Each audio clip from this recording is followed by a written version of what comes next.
everyone, welcome. This is the Voice of Eve. Our topic today is expanding Nigeria's economy. What are the vital linkages? Please stay tuned with us. We will soon be back.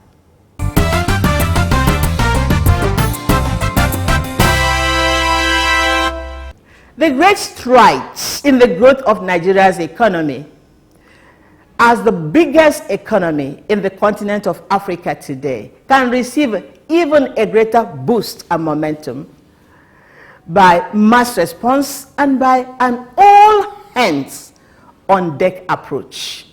We need to sensitize the vital linkages.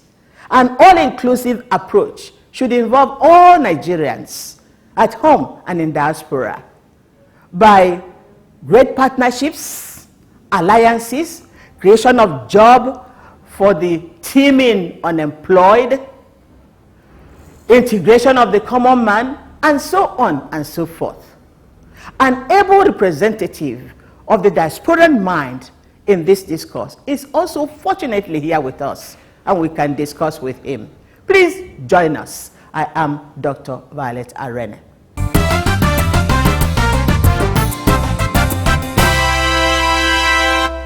Hello everyone, welcome back. If you're just joining us for the first time, this is the Voice of Eve. Our topic today is expanding Nigeria's economy. What are the vital linkages? We are highly privileged to have with us in the studio today a representative of diaspora. And he will speak for the diasporan mind in this discourse. What are the vital linkages to boost even the growth that we witness today? It's my pleasure to welcome you, Mr. Chike Nweke, who is the CEO, publisher of Life and Times magazine based in Los Angeles, California, USA. You're very welcome. Thank you for having me once again. It's a real pleasure. Always, each time we see you, we're very delighted because you just say it the way it should be said. Thank you. Thank you so much.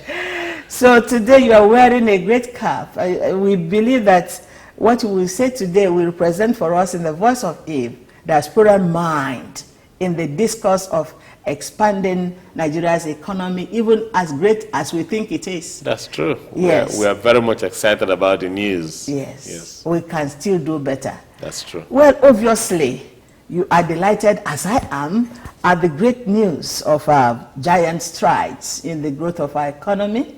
But do you see, as I see too, even greater potentials for the expansion of Nigeria's economy? Definitely. There is even potential for greater growth. Nigeria today ranks about the 25th largest economy in the world with the rebasing of the Nigeria's economy early this year. Obviously, it has become the largest economy in the continent of Africa with a GDP of about $510 billion US, far outstripping South Africa that used to have that coveted crown by more than 200 billion. So that's a giant leap. And that does not even count the informal sector of the economy. So when you add the Nigerian informal sector, you are looking at a GDP of about 700 billion. So it totally dwarfs the South African economy. And right now, Nigeria is about the 25th largest economy in the world. But we are praying, and we know that in the next 10 years, if we sustain the economic growth at about 7%, which is what the economy is growing at today, Nigeria will be one of the first top 10 economies in the world. Ooh, wow. That is a great possibility. But of course, like we talked about linkage, there are a lot of things we have to do to get there. But we are surely and steadily marching on as a great force in the international economy. Wonderful. I think the minds are thinking alike these days regarding this positive prophecy, because everybody now thinks about all-inclusive approach. Yes. That is a more mass response so that all hands will be on deck. Yes. Now, with this situation on the ground, you in diaspora, how do you see it? what sort of opportunities, presenting opportunities, do you see for you? What sort of contributions do you think you can make? What are you doing? Okay. Because all-inclusive means Nigerians All hands on deck. All hands on deck. Nigerians in diaspora. Certainly, you must have something. Yes. In fact, besides oil export, diaspora Nigerians are the other largest inflow of foreign capital into this country right now. Last year, in 2013, according to World Bank and IMF statistics, diaspora Nigerians contributed about $22 billion US into the Nigerian economy. Like I said earlier, besides oil, that's the greatest inflow of cash into the economy. And mind you, most of these $22 billion come in just for family maintenance, payment of family maintenance, school fees, etc., small expenditures. There has not been a net inflow of a lot of investment capital into the economy. So it is important that moving forward, with the good news we are having about the economy, we are going to have even greater inflow into the Nigerian economy in areas of investment, in real estate, in industrialization, etc. That is one bit. Another part of it is also encouraging foreign investors that are non-Nigerians to also invest in our country. Yeah. And in the last 5-6 years, there has been a net inflow of foreign investment into Nigeria from abroad, greater than any other African country. And we are also working hard with us in the diaspora to bring a net inflow of these investments coming in. Because what is happening now is that Nigeria has a greater return on investment than any other country in the world, even far greater than China. Wow. Yes. Return on investment in Nigeria is about 22 to 25%. Wow. No other country in the world gives you as much return on your investment as Nigeria. And the Nigerian economy is growing at as impressive 7%. The only other economy that is doing better is the Chinese economy. And I'm sure we're going to catch up and outstrip even the Chinese economy. Wow. So it's I would love to witness that. It's amazing what's going on. It's actually very exciting. It's amazing. Then what you are talking to me about, is it individual or group approach by diasporans? Individual on one part, group on one part. Yes. Because you know that when we come together yes. to work, we produce even greater results. For example, in August this year, at the Life and Times Economic Summit, we are going to have the Life and Times media hosting governments from Nigeria, so a couple of state governments, a couple of from the federal government, to an economic summit where, as a group, in conjunction with the Africa-USA Chamber of Commerce, we're going to invite investors who want to come and invest in Nigeria. Ooh. Already some companies have indicated their interest to come. We have people in power generation and energy. We have people in agricultural processing. We have people in healthcare delivery. We have people in manufacturing and different sectors of the economy wanting to come into Nigeria to invest. Because who don't want to get a 25% return on their investment? If I could, I would go for it myself. Who don't want to get 25% on their investment? I would go for it myself. Wonderful, wonderful. This approach of hosting such a very momentous event is wonderful. Yes. In the USA, bringing people, creating attraction, letting people know what is here for them. Yes, that is a group approach to it. Yes. Of course, individuals also on their own can also invest. Yes, it's just simply wonderful. And if you do that, how much, honestly, do you think what you're doing can help to expand the growth of Nigeria's economy? It will help in a long way because, like in order to develop anything economically, you have to have capital inflow. Yes. So what is going to happen is that we are creating these platforms and linkages from foreign capital to come in, expertise from the expatriate Nigerians and from expatriates who are non-Nigerians to come in and help us join forces to develop our local economy. Again, there are some things we also need to do right here. Yes. We have to train our manpower. We have to have qualified, skilled manpower that can be used locally in industrial production when they come to establish here. We also have to create stable power generation, because the one major drawback in the Nigerian economy is the high cost of production occasioned by the prohibitive cost of generating power to power industries and to power production. Thank you so much. Apart from, doing better in power generation, are there other vital linkages, from the clarity of perception of opportunities here? Do you think we are missing? Can you let us know whether there are other things, linkages we can, capitalize upon? Another thing that is very important, which is something that we have to focus on, is, like I said earlier, developing our local skills to offer skilled manpower for today's industrial production. Today, industrial production is cutting edge, it is high tech. We should borrow a lead from countries like India, where a lot of US, European companies now outsource production to, because they have skilled manpower in those places. Another thing we have to do, also very important in this country, is to develop our power of the middle class. It is very, very important. The American economy is one of the largest economies, it's the largest economy in the world today. The European economy is doing very well because 60 to 70% of their population are somewhere in the middle class.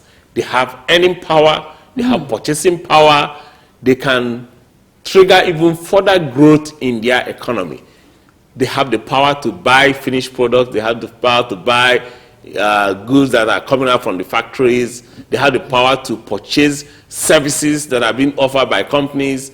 So it is also very important, in order to also grow the Nigerian economy, that we create a strong and virile middle class. Move at least 60–70% of the Nigerian population somewhere into the middle class, so they will have the purchasing power to even triple or quadruple the growth of this economy. Well, I know we can't provide all the solutions now, but how do we achieve this miracle? Because if the average, the common man, is living on below $2 a day. How do we, is it bulldoze him up to the middle class? Job creation is key.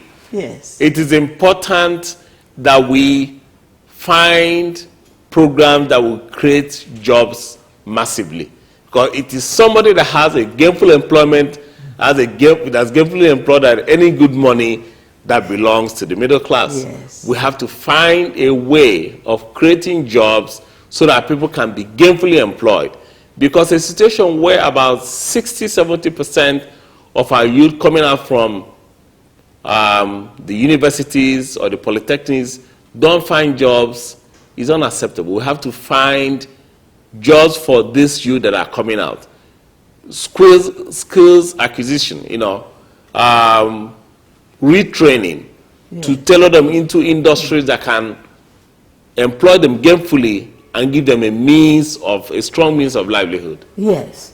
That is a great concern for us today. We have what it takes to be, what you said, even the 10th greatest economy of the world. Yes. We have the people, we have the resources. We need help. For right now, creation of jobs is the thing. If all the teaming unemployed are young men and women, if they can get job, in fact, before long you will rebase. That's true. You rebase the economy. Yes, and we can come into the first 10. You can come. It is very, very important. You see, most of the economies that are doing well around the world are doing well because they have a strong and viral middle class. So it is also important that we find a way of moving our people into the middle class, gainfully employing people, retraining those who have gone to school to get some form of skill that can be useful in the marketplace. Again, government is doing so very well in a lot of the programs that government has instituted today, but we can do even better and give more resources into these areas that will spur the creation of jobs. And when I talk about job creation, I'm not just talking about people waiting for government to hand them things to do. Yes. I have a story of a young man that I know that came out from school here in Nigeria. He looked for a job for 5-6 years, he didn't find a job. He did something very interesting. He hired a crew of fellow young undergraduates that were calling themselves unemployed, and they formed a cleaning company. Today, that company nets about 5 million naira annually, and they have found a job for all of themselves, and they have been gainfully employed. I know people who have come back from the diaspora and gone into basic agricultural production. One person that I know took a tract of land in their village, and all he's doing is farming plantains, and this has a 3-month turnaround period.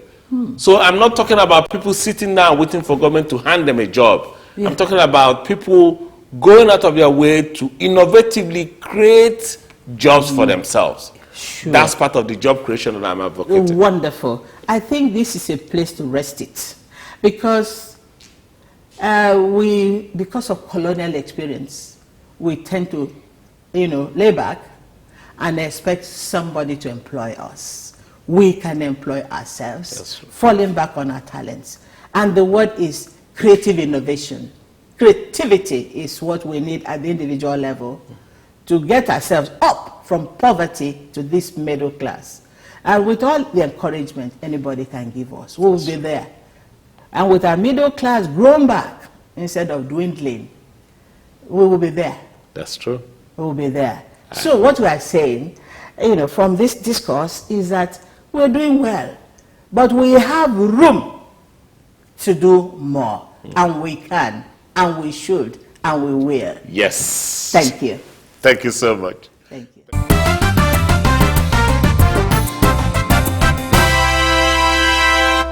Hello, everyone. Welcome back. If you're just joining us for the first time, this is the Voice of Eve.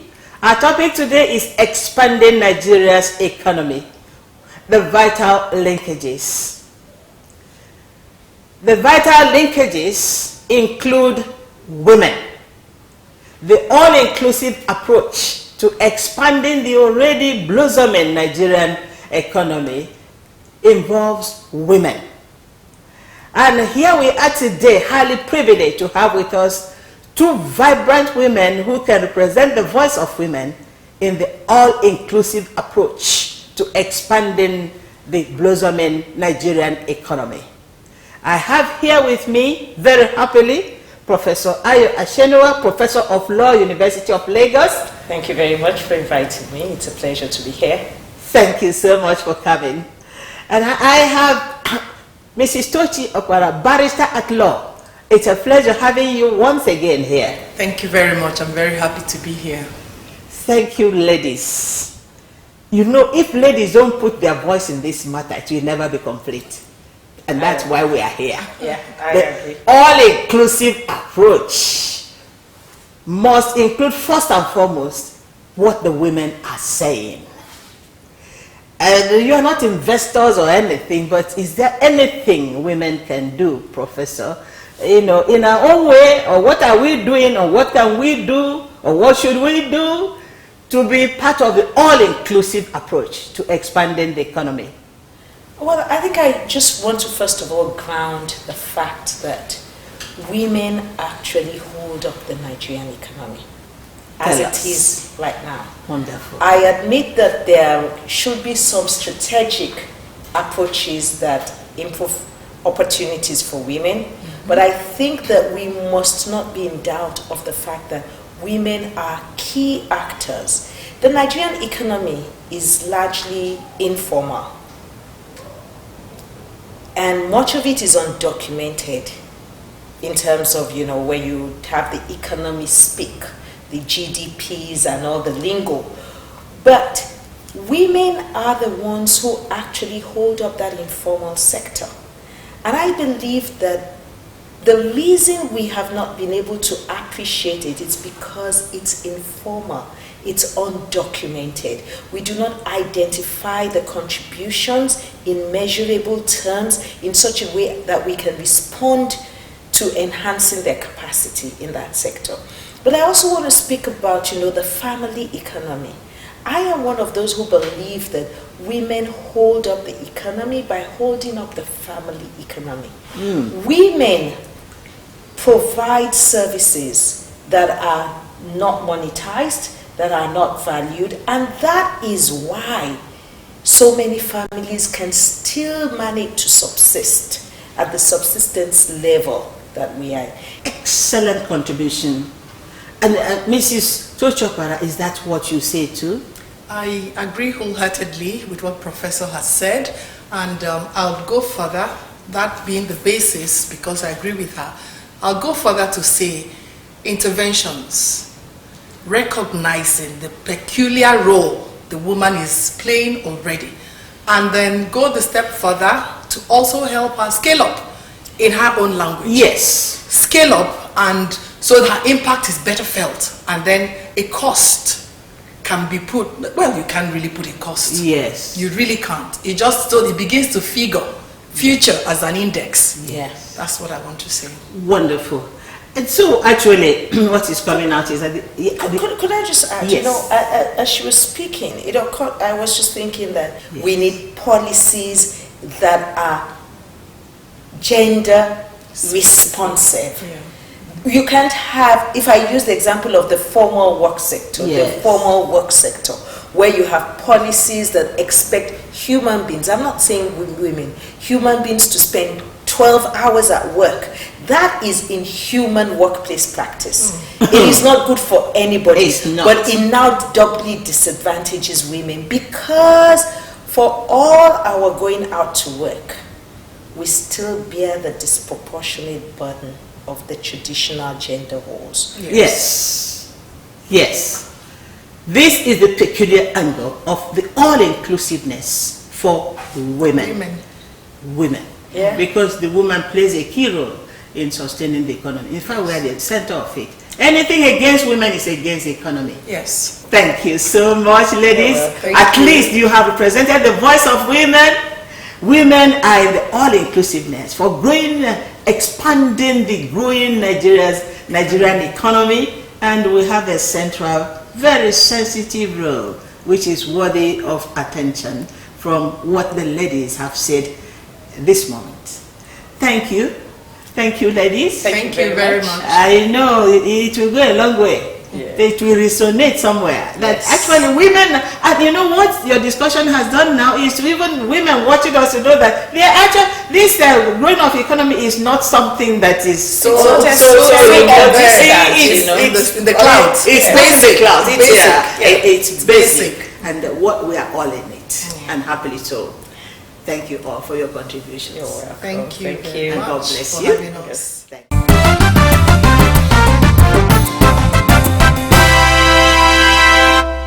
Well, viewers, you have had it all.